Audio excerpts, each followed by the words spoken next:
소대문 FM 고니의 길이 있는 풍경 안철희입니다. 평안하셨는지요? 오늘은 어떤 길 위에서 어떤 풍경을 그리셨나요? 그 길 위에서 평안하고 행복하시길 바라며 오늘 방송 시작하도록 하겠습니다. 일주일 동안 잘 지내셨나요? 고니의 길이 있는 풍경에서는 순례길 학교 교장쌤 및 회원들과의 인터뷰를 통해 길에 대한 좋은 정보를 나누고 또 인생길에서 만난 귀한 인연들과 함께 삶을 나누는 시간을 만들어가고 있습니다. 오늘은 초대 손님을 모셨는데요. 순례길 학교 회원 중에 국제교류 및 문화예술기획에 종사하시는 장성은 대표님을 모셨습니다. 안녕하세요. 안녕하세요. 네, 문화예술을 하고 있는 장성은입니다. 네, 자기소개를 간단히 해주시겠습니까?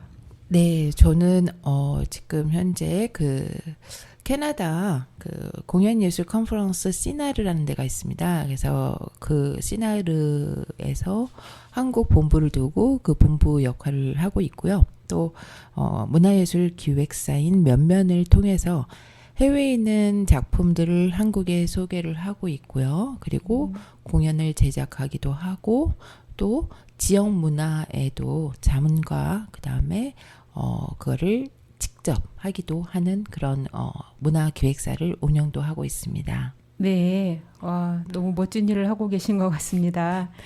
네, 우선은 저희 순례길 학교와 어떻게 인연이 닿았는지 궁금합니다. 네, 순례길 학교하고는 제가 이제 모셨던 과거 이제 인천문화재단에 계셨던 대표님과 그리고 또 인천에 사는 지인이 있습니다. 그래서 네. 지인 두 분이 좋은 순례길 학교라는 걷기 모임이 있다. 근데 사실 걷기 모임보다는 네. 그때 첫 만남이 양구하고 그다음에 인제 뭐 이런 곳을 네. 간다고 1박 2일로 간다고 하더라고요. 네. 그래서 제가 또 의외로 혼자 다니는 거 별로 안 좋아하기 때문에 네. 그럼 좋은 모임이다 라고 해서 지금으로부터 한 4년 전이었나 봐요. 그때 네. 이제 양구에서 처음으로 순례길 학교에 합류하기 시작했습니다. 그래서 네. 그때 박수근 선생님의 상가도 갔었고 그다음에 인제 자작나무 숲길도 걸으면서 네. 너무 좋더라고요. 그리고 같이 갔을 때 거기 저희 도반들 선생님들하고 너무 재밌게 이야기도 하고 또 저희 같이 간 저희 아까도 얘기했지만 후배하고 네. 너무 재밌게 잘 지내서 이거 계속 해야 되겠다. 특히 저희 교장 선생님. 네. 네. 되게 매력 있고 그다음에 이제 한 분씩 오시는 분들이 또 참 좋으신 분들이 많고 또 제가 배울 수 있는 분야분들이 많았습니다. 그래서 이렇게 해서 순례길 학교를 지금까지도 저같이 게으른 그래도 열심히 다니고 있습니다. 여기 순례길 학교 한번 오면은 진짜 빠져나가기 어렵죠. 거의 개미지옥 같은 그런 곳이지 않을까 싶습니다. 너무 좋아서요. 네, 맞습니다. 네. 특히 저희 같이 기획하는 사람들이 기획 제가 안 하고 누가 해주면 너무 좋습니다. 그러다 보니까 같이 놀면서 또 같이 이렇게 하는 그런 부분들이 저 혼자 기획했을 때와 또 다른 함께 기획하기 때문에 그러니까 어떻게 보면 순례길 학교도 하나의 여행 기획이거든요. 이곳에 나오면서 서로에게 시너지를 많이 주는 것 같네요. 네, 서로 에너지들을 다 소모하고 왔는데 걸으면서 에너지를 충전할 수 있는 곳이라고 저는 봅니다. 네, 순례길 학교가 이런 좋은 곳입니다. 네. 예, 이제 1시간 동안 문화예술 기획에 대해서 궁금한 점을 한번 여쭤보도록 할게요. 어떻게 보면 굉장히 많이 접하지만 또 그걸 기획하시는 분들의 시각에서는 어떻게 이것을 바라보고 계시는지 굉장히 궁금한 것들이 많아서요. 첫 번째로 현재 우리나라에서 문화예술이 가지는 의미와 역할이 무엇이라고 생각하시나요? 네, 제가 이제 지금 문화예술이라는 단어를 사용을 하고 문화예술기획가라고 말씀을 드리지만 사실은 이제 문화와 예술은 좀 약간 문화가 예술을 포함할 수도 있는 부분인 거고 예술을 하면서 문화화되는 부분들이 있기 때문에 이 두 단어를 같이 쓰는 이유는 저는 이제 사실은 예술, 특히 공연예술 쪽에 더 많은 제가 하고는 있습니다. 왜냐하면 공연 기획이라든지 아까도 말씀드렸지만 무대를 만들거나 무대를 쓰는, 그러니까 지금은 쓰진 않습니다만 이런 부분들이 이제 공연 예술, 네. 그 다음에 이제 예술을 하게 된다는 것은 예술을 상당히 사람들이 어려워하면서도 예술을 보면서 거기서 감동을 느끼게 되고 네. 그러면서 사람들이 자신들의 마음을 좀 정화시킬 수 있는 그런 부분들. 그리고 아까 이혜인 선생님 그리운 등불 하나로 시작을 하신 것처럼 네네. 이것도 저희가 이제 문학이라는 예술 장르로 네. 들어가거든요. 네. 이렇게 하다 보니까 우리 사회가 문화가 형성이 되면서 사람들이 이 문화라는 것들은 사실 예술만 있는 건 아니거든요. 네. 우리 가정에서도 이 가정에 있는 하나의 문화가 있는 부분이 될 수도 있는 거고 네. 그게 좀 더 커지면 사회가 되는 거고 네. 이게 또 더 커지면 뭐 세계화적인 그런 문화에 대한 공감대라는 것들이 이루어지게 되거든요. 네. 네, 그러다 보니까 지금 현재 우리 사회에서 문화라는 것은 이제 과거에는 경제가 어떻게 발전되고 그리고 사람들이 어떻게 더 잘 살 거라는 것들이 네. 경제와 연결이 많이 돼 있었습니다. 네. 네. 근데 경제와 교육과 이런 부분들에만 치우치다 보니 문화라는 걸 사실 잊어버리고 살았었어요. 네. 우리 민족은 동이족부터 시작해서 아마 과거부터 이 흥을 많이 느낄 수 있는 네네. 민족이라고 얘기하거든요. 네네. 그리고 그 흥과 그리고 갑자기 이제 조선하면은 조용한 아침의 나라다라고 네. 이제 그게 해석이 되긴 하지만 저는 그거보다는 네. 저희는 아무래도 흥도 많고 그리고 이 흥을 풀 수 있는 그런 공연 문화도 많이 있습니다. 각 지역마다. 아, 네. 예, 그러다 보니까 아까도 말씀드린 것처럼 우리가 잊어버렸던 그 문화를 네. 지금 21세기에 들어오면서 사람과 사람이 만나면서 이 문화에 대해서 더 많은 관심을 갖게 됐고 네. 그리고 이제 문화 국가라는 단어들이 나오기 시작을 했고요. 네. 그리고 이제 그 각 기업도 네. 제품을 판다라는 것보다는 이제는 문화를 판다라는 얘기를 아, 많이 하고 있습니다. 네. 한 예로 네. 두부를 팔던 옛날 두부만 팔았습니다. 네. 하지만 그 두부를 파는 게 아니죠. 이제는 두부를 먹는 가족의 문화를 보여주면서 아, 자연스럽게 두부찌개를 하나 만들면서 엄마, 아빠 밥 먹던 그런 기억들이 나게 되고 아침에 네. 두부찌개 하나 끓여 놓으면 이거 한번 먹고 싶은 마음? 네. 예, 맛있잖아요. 네. 그런 가족들이 앉아서 둘레둘레 앉아서 밥을 먹으면서 자연스럽게 네. 이야기를 나눌 수 있는 부분인 거고 네. 그렇게 해서 이러한 문화라는 것들이 우리 사회에 스며들기 시작을 하고 있습니다. 그리고 특히 저희는 우리나라에서 지금 네. 현재 K-팝이라든지 네. K-드라마라든지 아, 이런 문화 상품들이 또 해외 수출을 많이 하게 됐고 네. 그러다 보니까 이제는 과거에 그 어떤 생산품을 파는 것도 중요하지만 네. 문화도 되게 컨텐츠로서 중요하구나라는 것들이 이제 많이 이루어지게 됐고요. 그래서 이제 문화기획가라는 분들도 생겨나기 시작을 했고, 네, 그리고 이제 각 지역에 보시면 네. 각 지역마다 지역 문화를 만들어 나가고 있습니다.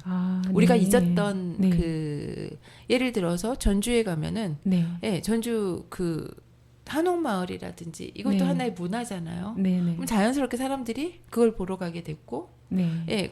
그 한옥을 보면서 전주의 매력을 느끼게 되는 거고, 또 밤에 또 네. 그 막걸리 문화가 또 있잖아요. 네. 먹는 음식 문화도 이제 네. 거기서 만들어지게 됐고, 네. 이렇게 지금 현재 우리의 문화 자체가 어떻게 보면 아까 말씀하신 등불 하나가 돼서 그 등불을 찾아가듯이 네. 네. 하나의 그 사람들이 일상생활에서 조금 벗어나는 일탈에서 그 네. 문화를 찾게 되는 것이 아닌가 싶고요. 네. 네. 그 문화 속에 재미가 없잖아요. 그냥 문화 하면 근데 이제 그 중에 먹는 문화도 있고 누군가에게는 뭐 어떤 여행도 있겠지만 네. 또 저희 같은 경우는 하나의 공연을 만들거나 문화예술을 그러니까 예술을 만드는 거죠. 네. 네, 그래서 이렇게 문화 예술을 통해서 저희는 사람들에게 등불을 켜주고 네. 그 등불을 현재 예술을 즐기거나 이런 네. 네. 그리고 또 저는 요즘 이제 저희가 순례길 학교도 마찬가지로 걷는 문화를 네. 만드는 거죠. 네, 그렇죠. 예, 걷는 문화에서 처음에 만나면 사람들이 서로의 이제 안부도 묻고 네. 그리고 걷다 보면은 처음에는 이제 자연스럽게 걷습니다. 걷는 네. 것도 이제 일종의 그 스포츠 문화가 되는 거죠. 네. 네, 그래서 이제 그렇게 문화가 만들어서 또 제일 중요한 거 먹으러 가잖아요. 네. 네. 먹으러 가면 얼마나 행복해합니까? 네, 그렇죠. 네, 그래서 이렇게 그런 것들이 하나 하나가 모이면 문화가 되는 거고, 네. 그리고 문화 강국이 되다 보면 사람들이 화가 없어집니다. 아. 네, 화낼 네. 일이 없잖아요. 즐거운데. 네, 그래서 그 화를 그 일상에서 힘들었던 스트레스라든지 네. 그리고 내가 갖고 있었던 슬픔이나 뭐 이렇게 좀 안 좋은 쪽의 감정들을 네. 문화를 통해서 승화시키고 네. 정화시키면서 우리 사회에서 그렇기 때문에 문화 예술은 하나의 등불이라고 저는 볼 수 있다고 할 수 있습니다. 이 각박한 현대 생활을 사는 사람들에게 진짜 등불 같은 그런 존재군요. 네, 그렇죠. 문화예술이라는 게요. 네, 그렇죠. 제가 이제 일본 여행을 최근에 자주 하고 있는데 그 지방에 가보면 굉장히 그 문화가 활성화되어 있어요. 또 독특하고 그런데 우리나라를 보면 이제 현대로 오면서 너무 비슷한 모습으로 많이 변해가는 것 같아요. 독특한 그런 각 지방의 특색보다는. 근데 그런 면에서 이렇게 또 애쓰시고 그 독특한 문화를 개발하고 또 더 발전시키려고 애쓰시는 분들이 있다는 게 너무 네, 맞습니다. 마음이 뿌듯하네요. 네. 그래서 저희 지금 순례길 다니시면서 저도 좋아하는 게 뭐냐면 네네. 혼자 가서 보는 그 제가 이제 가게 되면은 특정적인 것만 보게 되지만 네. 순례길을 가게 되면은 뜻하지 않은 것들을 많이 발견하게 돼요. 네. 그래서 그런 부분들이 되게 저한테 매력적으로 다가오는데 예를 들어서 저희가 강화도를 갔는데 네. 강화도에 가서 축제를 보는 게 아니고 길을 걷다 보니까 네. 거기서는 이제 종교 문화를 보게 되는 거죠. 네. 특히 뭐 성공에 대한 이야기들을 보게 될 수도 있는 거고, 네. 예, 그리고 거기에서 또 그 옛날에 저희가 이제 개화기 부분에 있을 때 그 서양 문화가 어떻게 들어왔는지에 대해서도 네. 예, 보게 되는 거죠. 네. 예, 그러면 최근 주목할 만한 문화예술 트렌드는 또 어떤 게 있을까요? 네, 그럼 지금 아까도 말씀드렸지만 네. 초반에 저희 그 우리나라 같은 경우는 네. 전쟁을 치렀지 않습니까? 그래서 네네. 특히 또 일제 시대에 일제가 가장 먼저 했던 게 문화 말살이었잖아요. 아, 네. 네, 그래서 이제 지금 선생님도 보시지만 각 지역의 문화가 없습니다. 네. 없는 게 아니고 있지만 그것을 바깥으로 내놓지 못했습니다. 그러다 보니까 그런 문화들을 이렇게 바깥으로 보여주게 됐고 그러다 보니까 이제 90년대 이후에는 각 지역마다 문화회관을 많이 만들었어요. 하드웨어를 많이 만들었습니다. 네. 그래서 웬만한 지역에 가면은 예술회관들이 너무 잘 만들어졌어요. 아, 네. 네. 그리고 우리도 보시면은 예술의 전당이 1988년 정도에 이제 오픈이 됐었는데 그야말로 문화 메커가 됐고요. 네네. 그리고 이제 또 저희 대전도 마찬가지로 문화예술의 전당이 있고 그리고 문화의 전당이 있고 전주든 이런 부분들이 이제 문화가 만들어졌는데 네. 거기에 이제 하드웨어들이 있지만 소프트웨어가 많이 만들어지지 않았고요. 네. 그다음에 이후에 각 지역마다 축제들이 많이 만들어졌어요. 아, 네네. 네, 보시면은 예를 들어서 지금 강원도 같은 경우 혹시 축제가 있는 거 아십니까? 잘 모르겠는데요. 네. 네. 이게 이제 지금 네. 네. 아마 걷다 보면 이제 축제를 만나게 되게 되면 네. 더 볼거리가 많아집니다. 그러다 보니까 네네. 각 지역마다 이제 축제를 만들고 있습니다. 예를 들어서 한평 같은 경우 나비 축제, 아, 네, 김제에 가면은 평야 네. 축제가 있고요. 네. 화동에 가면은 차 축제가 있고요. 네. 이렇게 축제들이 이제 많이 만들어지고 있습니다. 네. 네, 그리고 서울 같은 경우는 서울 거리예술 축제 그리고 사계절마다 축제가 있습니다. 아. 그거 찾아보시면 되게 재밌으실 거예요. 축제마다 축제만 네네. 다니시는 것도. 네, 그래서 전주도 이제 소리 축제가 있고, 네. 그리고 원주에는 정말 유명한 퍼레이드 축제가 있어요. 카니발 축제라고. 네, 그래요? 예, 예. 한번 나중에 가보시면. 그리고 또 뭐 치악산 네네. 주변으로도 축제가 이제 열리고 있고요. 음. 예, 강릉은 또 커피 축제. 네. 예, 이렇게 축제들이 예, 많이 이제 만들어지고 있습니다. 그래서 이런 문화예술 트렌드는 축제다라고도 볼 수 있고요. 네. 또 현재는 이게 축제를 또 만들지만 또 지역의 활성화를 위해서 젊은 예술가들 그리고 젊은 기획가들이 네. 이제 많이 지방으로 내려가고 있습니다. 아. 예, 그래서 제일 대표적인 게 보시면 이제 제주에 가서 네네. 제주에서 이런 문화 기획자들이 한 분 한 분들이 자신들만의 그 지역만의 문화를 이제 만들어가고 있습니다. 그래서 문화 도시라는 네. 예, 그런 정책을 국가에서 만들고 있어요. 와. 예. 너무 기대가 되네요. 지금 하고 있습니다, 벌써. 네. 근데 이렇게 많이 그런 부분들을 네. 제가 오늘 이런 얘기를 하면서 네. 일반인 분들도 네네. 서대문도 마찬가지로 지금 현재 네. 축제를 가지고 가죠.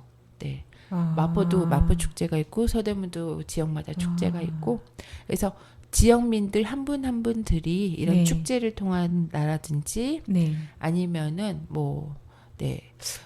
또 자신들이 직접 기획을 하는 그런 그 기회들이 각 그 문화원이라든지 아니면은 각 지역마다 이제 문화재단이 있습니다. 네. 문화재단에 가시면 네네. 시민들을 위한 프로그램이 많이 있으니까 네. 한번 해보시면 좋을 것 같습니다. 네. 또 코로나19 팬데믹이 굉장히 큰 영향을 미쳤잖아요. 전 세계적으로. 네네. 또 이것이 문화예술계에 미친 영향이 어떤 것이 있고 또 그로 인한 변화가 무엇인지 궁금하네요. 네. 지금 아까 이제 선생님한테 말씀드린 게 네. 문화예술 트렌드가 뭐였습니까라고 했을 때 네. 축제가 있고요. 네. 또 각 그 문화센터랑 그다음에 그러니까 문화재단에서 운영하는 문화센터가 있어서 사람들이 이제 모여서 네. 아카데미를 하거나 네. 아니면은 뭐 기획을 하거나 하는 그런 트렌드가 있었는데 이게 다 코로나로 인해서 네. 2020년이었죠 저희가 네. 2020년에 되면서 다 이게 좀 많이 처음에 많은 쇼크를 받았습니다. 네. 그래서 어떻게 될지 모르는 상황이었잖아요. 네. 그 이후에 모든 저희 공연 예술이라든지 문화 행사들이 다 취소가 됐었잖아요. 네. 그러다 맞아요. 보니까 네. 당장 내일 공연을 해야지 되는데 네. 이게 다 취소가 됐고 취소가 됨으로써 티켓 수입도 사라지게 됐고 네.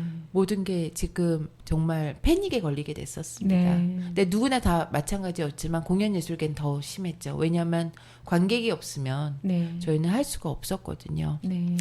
그런데 그때 이제 21세기에 들면서 가장 발전했던 것들이 또 뭔가요?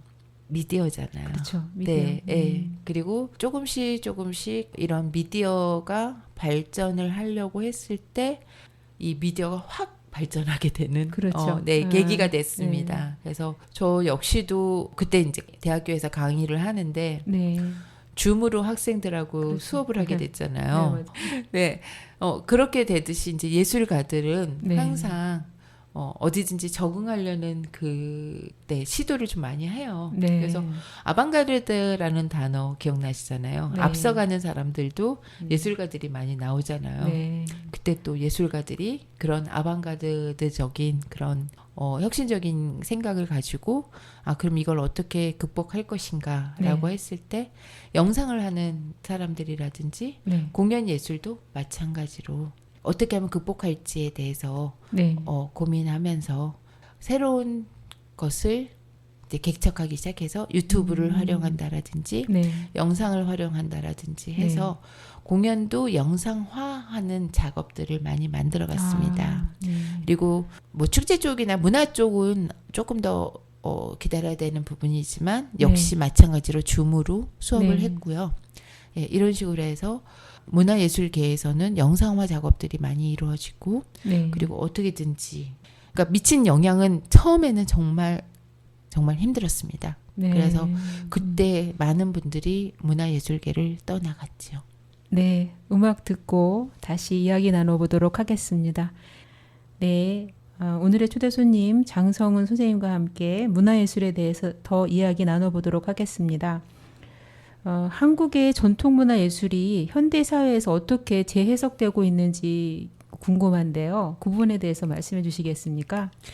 네, 전통 예술을 이야기할 때 이제 우리의 역사를 이제 조금 보게 되는 거죠. 그래서 뭐 삼국시대라든지 고조선이라든지 그러니까 삼국시대만 해도 저희가 축제 문화가 되게 많이 발달돼 있었습니다. 그래서 네, 축제가 아니죠. 그때는 이제 제사장이 이루어지는 어떤 그 종교 의식들이 있었고 뭐 고구려 도매라든지 무천에 뭐 네, 이런 다양한 것들이 있었는데 종교 의식으로서 그런 축제가 이제 쭉 내려오면서 이제 유교 사상이 만나면서 어떻게 보면 예술가들의 그 직업들이라든지 네. 아니면 종교인들이라든지 이런 부분들이 많이 억압이 되게 됩니다. 그래서 네. 그래도 그 와중에 저희가 갖고 있는 농악이라든지 네. 예, 그다음에 이제 저희가 또 가지고 있는 그 남사당패라는 부분들이 있고요. 네, 제가 이렇게 깊이 제가 아직 그 부분들 공부를 하지는 못했지만 이런 그 전통 예술이 일단은 그 유교와 그다음에 이제 일제 시대를 지나오면서 많이 숨겨져 있었고 그리고 이런 전통 예술들이 그 순수한 그 지역의 문화들이 많이 바깥으로 보여지지 못했습니다. 예. 네. 그러다 보니까 저 같은 경우도 이제 무용을 처음 배웠을 때 전통 무용이라는 단어를 보다도 고전 무용이라는 단어를 사용했었어요. 네. 선생님도 아마 저랑 비슷한 세대시니까 고전 무용이라는 네. 단어를 많이 네, 들어봤어요. 들어보셨잖아요. 네. 근데 사실 그 고전 무용이라는 게 우리가 말하는 신무용이라든지 네. 그리고 네, 신무용이 맞죠. 신무용을 배웠던 거죠. 저도 제가 이제 5살 때 무용을 시작을 했는데 저희 네. 선생님도 그 신무용의 그 대가셨던 조태곤 선생님 그리고 이제 네. 그 사모님이신 김문숙 선생님의 제자셨고 그 제자의 제자가 이제 저였고요. 네. 그래서 지금은 그 코리아하우스 한국의 집이라고 필동에 있는 그때만 해도 공보부에서 그거를 그러니까 문화체육 관광부이지만 네. 그 전에 제가 활동 그때 했을 때는 이제 70년대 후반이었는데 네. 공보부에서 그거를 운영을 했었습니다. 그래서 네. 해외 사람들이 한국에 오시면 그 코리아하우스에서 저희 그 고전무용을 보시는 거예요. 그게 네. 이제 가장 여러분들이 고전무용하면 딱 생각나는 게 부채춤? 맞아요. 네, 부채춤 또 화관무, 네. 예, 그리고 뭐 꼭두가시, 네. 그리고 북춤 뭐 이런 것들이 네. 있었습니다. 그래서 어린 나이지만 가서 그 춤을 추면서 외국 사람들을 만나게 됐고 그러면서 네. 이제 고전무용이라는 단어를 사용을 했는데 부채춤이 네. 언제 생겨진지 아십니까? 굉장히 오래전에 생겼을 것 같아요. 부채춤은 네. 그 춤을 고전무용이라고 했을 땐 1954년에 김백봉 선생님이 처음 만드신 춤이에요. 진짜요? 네. 이럴 수가. 네, 맞습니다. 그리고 화관무도 네. 선생님이 다시 만드신 것처럼 네. 우리의 춤이 궁중무용, 그리고 네. 민속무용, 그리고 종교무용 쪽에서 이게 한 번 정도 이게 완전히 딱 끊어진 건 아니지만 네. 약간 이게 뭐라 그럴까요? 자연스럽게 내려오지는 못했고 네. 누군가에 의해서 한성주 선생님에 의해서 그게 집대성화됐습니다. 그게 이제 1940년대, 50년대, 40년대, 네. 그러니까 일제 문화가 들어올 때쯤이고 그리고 네. 우리의 그 궁중, 특히 그 우리가 이제 로얄이라고 말할 수 있는 그 왕궁에 있었던 네. 그런 그 정제라고 얘기를 하거든요. 네. 이런 것들이 나오면서 네. 그게 이제 무너지면서 바깥으로 나오면서 현대화되면서 예, 아카데미들이 지금 국립국악원에 이제 전신들이 있죠. 네네. 거기 계셨던 분들이 이제 그거를 바깥에 있는 우리가 말하는 민속무용이라 이런 것들을 집당하신 분이 한성준 선생님이 계세요. 네.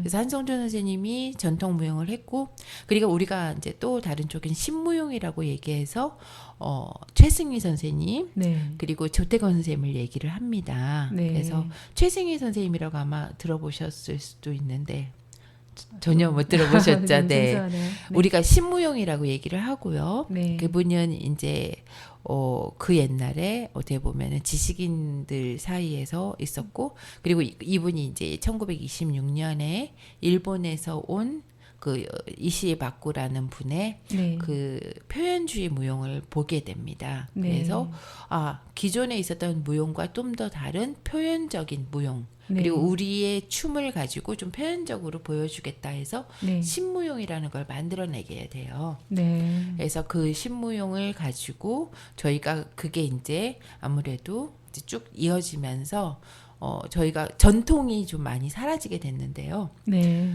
예, 이런 전통을 그래도 변화시킨 거죠. 예, 어떻게 네. 보면 되게 그걸 창작화시키면서 네. 고전무용으로 우리가 알게 되는 그런 무용들을 저희는 배우게 된 거고요. 네. 예, 그러다 보니까 이런 그 전통 무용들이 많이 보여지진 않았어요. 예, 그래서 그때 이제 전쟁 이후에 1950년 이후에 아까 말씀드렸던 문공부라는 곳에서는 우리의 전통 무용이라기보다는 그때 있었던 무용들이든 네. 음악이든 이런 좀 약간 신식화되어 있는 것들. 네. 그리고 선생님도 아시지만 저희 전통적인 농악이라든지 그다음에 뭐 그 궁중에서 하는 무용들이라든지 보시면 네. 네. 딱 앞에 지금 서양의 그 무대에 올리는 것들과 다른 형식을 갖고 있는 걸 보시잖아요. 네. 앞이 없잖아요. 농악 같은 경우는 네. 앞에를 보고 하는 그런 그 극장 무대를 저희가 프레세니움 그 무대라고 얘기를 하거든요. 네. 네. 지금 가시면은 객석이 있고 네. 그리고 무대가 있잖아요. 그렇죠. 네. 경계가 있잖아요. 네. 네. 근데 과거에 우리의 춤이라든지 아. 보시면 경계가 없잖아요. 네. 네. 그렇죠. 예, 네. 농악 같은 다 경우도 빙 둘러서 예, 이렇게 둘러서 보는 거죠. 하는 원형 무대를 많이 사용을 네, 하잖아요. 네. 그리고 종묘 제략도 가시면은 물론 왕을 바라보고 그리고 그쪽으로 하고는 있지만 네. 이런 경계들이 많이 있진 않았어요. 네. 예, 그리고 남사당패 같은 경우도 보시면은 지금 안성에 가시면 바우덕이라고 있습니다. 안성 네. 바우덕이. 네. 네. 그 남사당패들의 그 후손이고 민속촌만 가셔도 이렇게 네. 보시면은 다 자연스럽게 보여지잖아요. 네. 네. 그리고 한옥마을에 좀 가시면 지금은 이제 무대가 만들어지긴 했지만 네. 거기도 이제 원형 무대가 있단 말이에요. 전통 무대가. 네. 네. 예, 그렇게 자연스럽게 있던 것들이 무대화되면서 네. 전통 예술이 그 무대화되고 있습니다.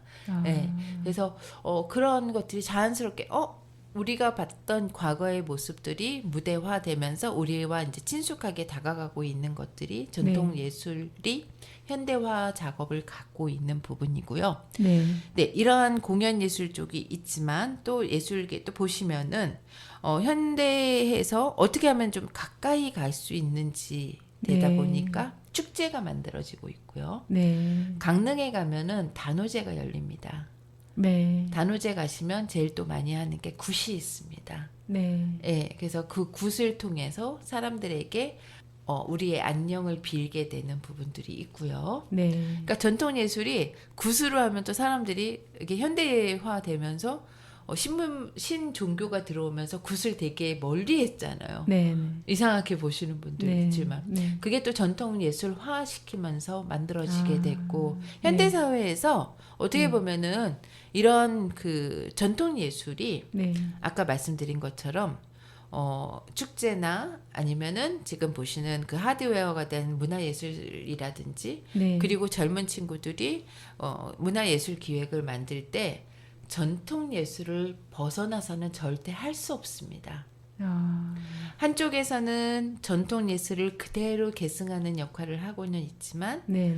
또 한쪽에서는 현대화하는 작업들이 항상 이루어지고 있습니다. 또 중요한 건 뭐냐면 우리만의 갖고 있는 독특한 전통 예술을 통해서 해외에 나갔을 때 우리의 뿌리가 네. 이렇게 깊고 그리고 우리의 전통이 이렇게 오래됐기 때문에 오히려 프랑스나 이런 쪽보다 더 오래됐잖아요.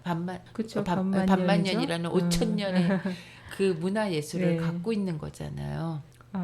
그런데 아까 말씀하셨을 때 저는 그 부채춤이 1950년 54년. 네. 그때 만들어진 건가요? 아니면 집대성한 거라는 거는 그 옛날에부터 있었던 것을 이렇게 모아서 하나의 어찌 완성체처럼 만든 거를 말하는 건지 궁금한데요. 네. 과거에는 일단은 정제에서는 그렇게 작은 공연들이 있었습니다. 그런데 네. 부채춤은 없었습니다. 그리고 부채의 영향은 부채는 보시면은 가장 그 전통 예술에서 부채를 볼 수 있는 곳이 어디죠? 굿이에요. 네네. 굿판을 가보시면 네네. 부채를 이렇게 흔들거나 부채를 피거나 네네. 방울을 같이 흔들거나 이 네. 두 부분이 있죠. 네네. 예, 근데 그걸 보니까 부채를 2개를 가지고 하니까 어떻게 이쁜 거예요. 그리고 부채를 가지고 네. 어떤 그 모양을 만드니까 또 이쁜 거예요. 네. 그리고 1900년도에 해외 외국에 그 극장에 들어오게 된 거예요. 네네. 극장에 들어오게 되면서 우리의 무대도 변화되기 시작한 거죠. 그러다 보니까 아까 말씀드렸던 그 집대성이라는 것들을 통해서 무용이 조금 이제 레파토리화 되기 시작을 해요. 네. 저희 보면은 저희 특징은 뭐냐면 서사적으로 이렇게 만드는 네. 발레와는 좀 달라요. 발레도 과거에는 이런 그 레파토리화 되어 있는 거지만 네. 이게 이제 러시아로 가면서 서사가 들어오기 시작했고 동화 이야기들을 만들어지면서 네. 이게 하나의 뭐가 되나요? 이 이야기가 있는 네. 무용 극으로 만들어지게 되는 거죠. 아, 근데 보시면은 한국어에는 무용극이 되게 많이 보여지진 않죠. 네. 그전에는 없었단 말이에요. 그러다 보니까 이것을 무대에 올리기 위해서 레파토리 이게 소품으로 많이 만들어진 거예요. 네. 그 중에 이제 가장 화려했던 게 바로 부채춤인 거죠. 네. 그리고 해외에 나가기 위해서는 뭔가 무용들이 이게 약간 집대성보다도 이제 무대화 시키는 걸 하기 시작을 했고, 네. 그럼 부채춤 말고 다른 네. 춤들도 있잖아요. 네네. 그런 것들은 우리의 그 5천 년의 역사가 고스란히 녹아져 있다라고 보실 수 있을까요? 5천 년까지는 아니더라도 아무래도 녹여져 네. 있기는 하겠죠. 예를 들어서 지금 일제 이후에는 네. 레파토리를 많이 만들어 내셨어요, 선생님들이. 예를 들어서 한성준 선생님도 마찬가지로 승무라든지 살풀이를 만들어 내셨고요. 네. 그리고 이제 그 외에 다른 것도 만들으셨지만, 그리고 그 이후에 최승희 선생님은 여기서는 이제 여기서 많이 만들으셨지만, 그걸 이제 그 이후에 김백봉 선생님이 그 부채춤을 만드신 거고요. 네. 그 다음에 이제 또 내려오면서 최현 선생님이 계세요. 최현 선생님이 그 창작춤을 많이 만들으신 분인데, 네. 그 선생님도 이제 뭐 비상이라든지 아니면은 궁궐이라든지 이런 작품들을 만드셨고, 네. 조태곤 선생님 아까 말씀드렸지만 선생님도 이제 뭐 가사오접이라든지, 가사오접은 되게 특이했던 게 뭐냐면 바이올린 배경 음악에 네. 승무를 추시는 거예요. 승무 비슷한 거를. 네. 네. 그래서 그걸 가사오접이라고 얘기하거든요. 되게 네. 특이하겠다. 네네. 네. 그런 춤들이 있고, 그리고 이제 지금 같은 경우는 어제 제가 네. 아까 말씀드린 남산 한옥마을에 가서 네. 서울 교방 그리고 네. 김연경난 류의 건번춤을 보고 왔어요. 네. 김경란 선생님 같은 경우도 그 되게 독특하신 게, 원래는 무용을 전공하지 않으셨고 서울대 미대를 나오셨어요. 네. 네. 근데 이제 미대를 나오셨지만 그 약간의 운동권 춤이라고 얘기했죠. 선생님 아마 우리나라 춤에서 이제 또 기억나는 게 뭐냐면, 저희 같이 운동권을 하신 걸 생각하면은 이해주 선생님이라고 민중춤을 추셨던 서울대 교수님이 계세요. 네. 이혜주 선생님이 그 민중춤을 추면서 가는 자의 넋을 기리는 춤을 춰주셨어요. 네. 그러니까 저희 열사분들이라든지 희생 뭐라 그럴까요? 그분들을 네. 위한 좋은 곳으로 가시라고. 그리고 저희 항상 보면은 좋은 곳을 가시라고 식김구슬 치고 하거나 네. 진도 같은 경우는 아직도 그걸 하고 있거든요. 네. 아마 진도를 가시면 그런 그 축제에서 그런 부분들로 식긴국 같은 걸 보여주거든요. 네네. 예, 우리가 잘 아는 송가인의 어머님께서도 네. 송순나 선생님께서도 그런 그 식긴굿을 아직도 하고 계세요. 아, 예, 그런 걸 보시면서 그런 식으로 이런 그 연맥이 계속 이어지고는 있습니다. 근데 네. 김경란 선생님도 마찬가지로 네. 그런 것들을 쫓아다니시면서 그 진주에 그 기생 그 춤을 그러니까 권번이라고 얘기하죠. 네. 그러니까 고려 시대, 조선 시대를 가져오면서 우리가 말하는 기생들이라는 얘기를 하는데 네. 사실 기생이라는 게 관기들이 있습니다. 왜냐하면은 그분들이 네. 바로 예인들이었습니다. 네. 예, 그 예인들이 모여서 이제 그분들이 그 기생 문화라든지 이런 것들을 이제 계속 갖고 오면서 이게 일제 시대에 일본의 게이샤 문화가 들어오면서 권번이라는 것들이 또 만들어지게 돼요.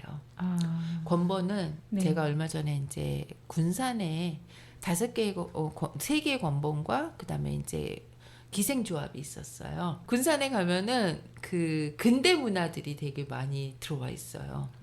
인천도 마찬가지로 그 근대 네. 문화가 있지만 군산에 가면은 그게 확실하게 보여지거든요. 근대 문화가. 네네. 그래서 별로 좋아하진 않지만 그 적상가옥 같은 것들이 되게 많이 또 있고. 네. 근데 거기에 그 기생 그 모임이었던 권번이 3개가 있었고 그다음에 기생문 조합이 있었다고 말씀드리는데 거기에 권번이라는 그 소아권번에 계셨던 장금도 선생님이라고 계세요. 네.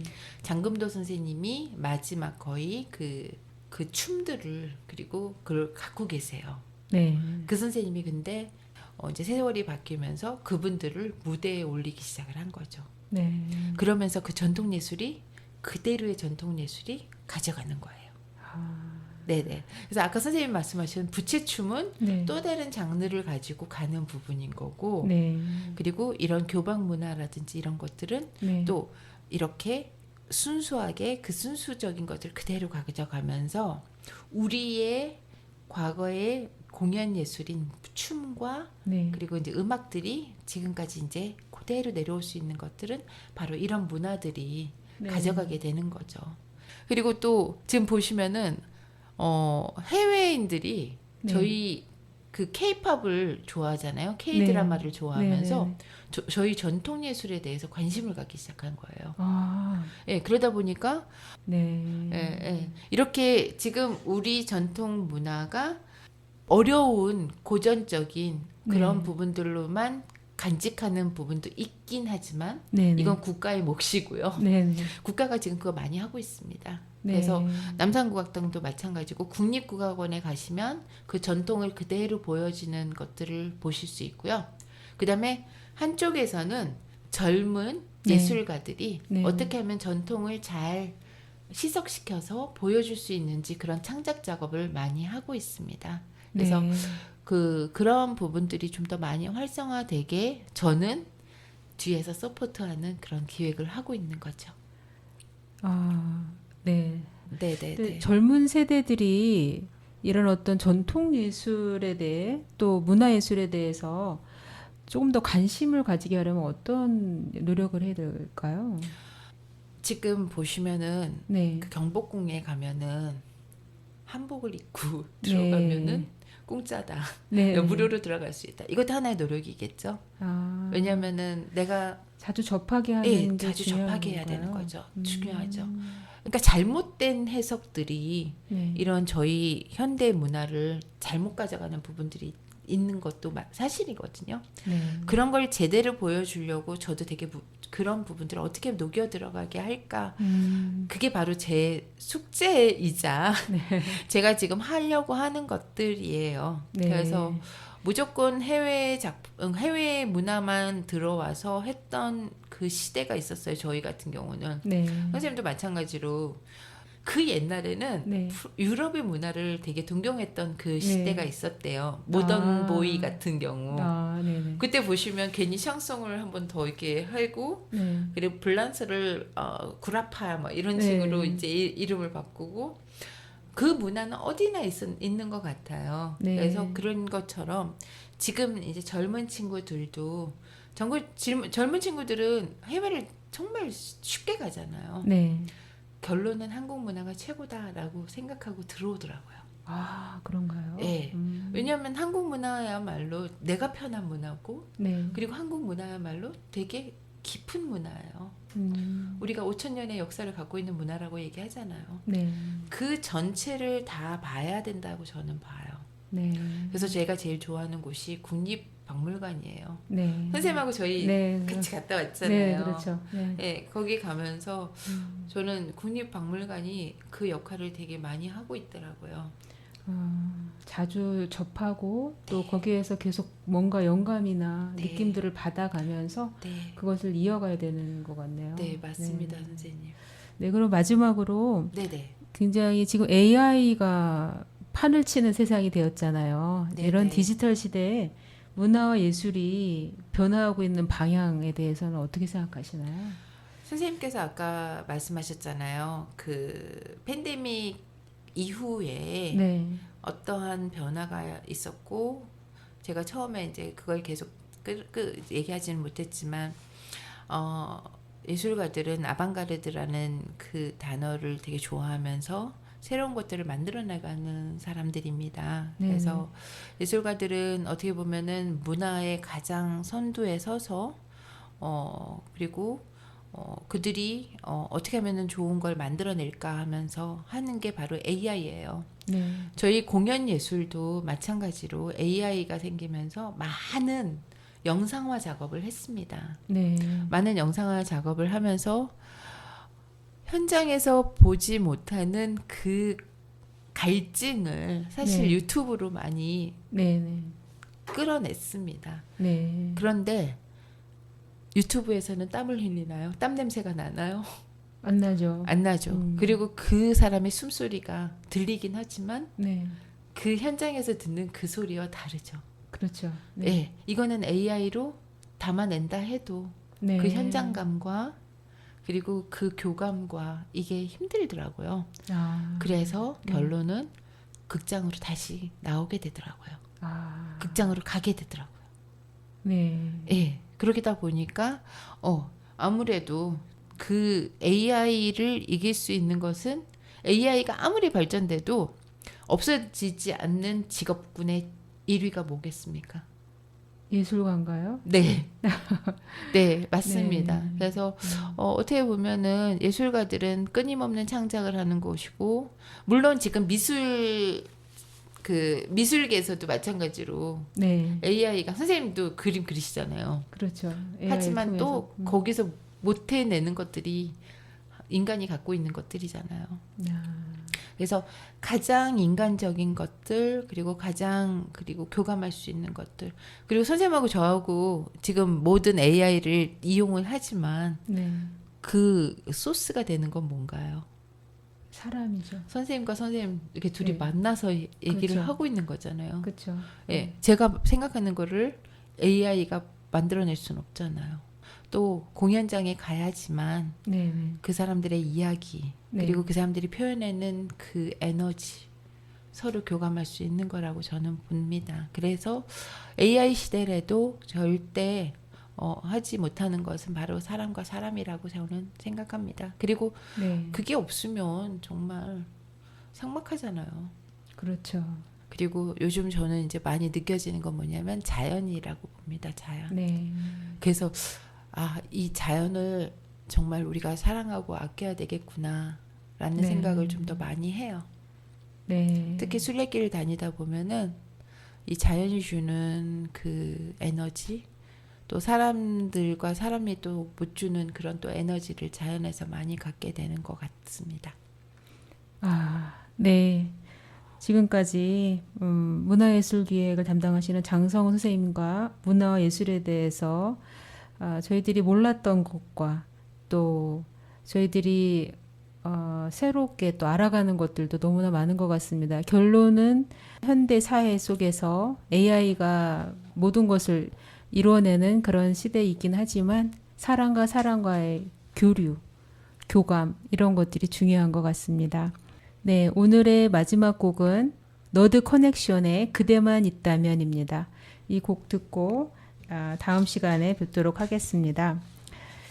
오늘 너무 좋은 이야기 들려주신 우리 장성호 선생님께 감사드립니다. 감사합니다. 네, 감사합니다. 네, 하루하루 멋진 풍경 우리 성취자님들 만들어 나가시길 바라면서 고니도 함께 응원하겠습니다. 저도 다음 시간엔 조금 더 나은 모습으로 뵙겠습니다. 고니의 길이 있는 풍경에서 우리 또 만나요.